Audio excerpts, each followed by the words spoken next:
Открытое першинство Брестской области по теннисе прошло на базе Пинской спортивной дзіцяча-юнацкай школы номер 3. Удзел у ім прынялі спортсмены трох узроставых груп. Дети до 12 гадоў і юнакі і дзяўчаты до 14 і до 16 гадоў. Своих перспективных выхованцаў представили 4 теннисные секции в области с Бреста, Пинска, Барановичаў и Бярозы. У нас команда состоит из 9 человек.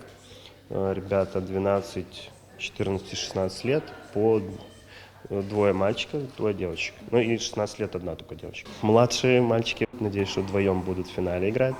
Девочки немножко похуже, там где-то в серединке. Ну и старшая девочка, 16-летняя, завтра будет в финале играть.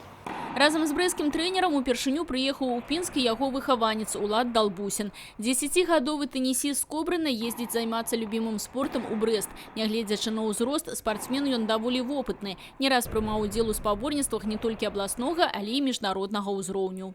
Я ездил в Хорватию, в Польшу, в Украину. Ну, в Минске еще было, это понятно. Давно играешь? Да, 5 лет. Спаборніцтвы ў Пінску для кожнага з удзельнікаў гэта не толькі магчымасць набыцця дадатковых спартыўных балаў, але і індывідуальны шанец трапіць на рэспубліканскі турнір па тэнісе. Ён пойдзе ў Мінску ўжо праз 2 тыдні. Для областей, для регионов даются квоты.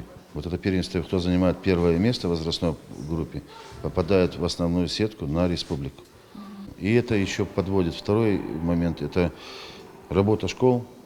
Команда сильнее, школа сильнее. Званне лепшай каманды ў чарговы раз пацвердзіла каманда гаспадароў. У выніку трохдзённага спаборніцтва пінчукі зарабілі 90 балаў. На другой прыступцы з агульнакамандным вынікам у 80 балаў баранавіцкія спартсмены. Брашчане зарабілі 60 балаў, у іх 3-е месца. Замыкае спіс Бяроза 40 балаў. Тетяна Будгусаим, Людмила Салзан, Александр Дьяченко, телерадиокомпания «Брест».